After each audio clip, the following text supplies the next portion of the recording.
Gumapang ang takot at pangamba sa mga motoristang dumadaan sa North Luzon Expressway kagabi. Sa gitna kasi ng NLEX, may humambalang na dalawang kabaong. Nakatutok si James Agustin.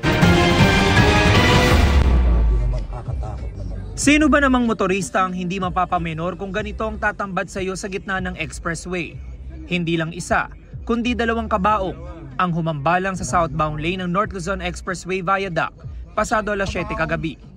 Kuwang video na ito ng anak ng motoristang si Noel Luartes. Ilang metro lang ang layo sa Pulilan exit. Pauwi na raw sila sa Pulilan galing sa Pampanga.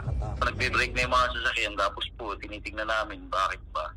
Sabi po ng anak ko, may nalaglag dati, mukhang may nalaglag. Tapos so, pagdating ako namin doon sa area na yun, na may ataon na, may kabaong na ho doon. Binidyohan na ho ng anak ko. Ang mga kabaong nalaglag pala mula sa isang close van. Galing ang mga ito sa Pampanga at i-deliver sa Marikina. Mabuti na lamang at wala itong mga laman. Natamaan pa ng kabaong ang bumper ng isang SUV na nakasunod doon sa close van. Ang driver ng SUV ang humingi ng tulong sa NLEX hotline para marespondihan ng insidente. Pagkahulog po, nakaiwas po talaga ako. Pero feel ko yung debris po nung nahulog na kabaong. Tumama rin sa grill ko, kaya po siya nasira.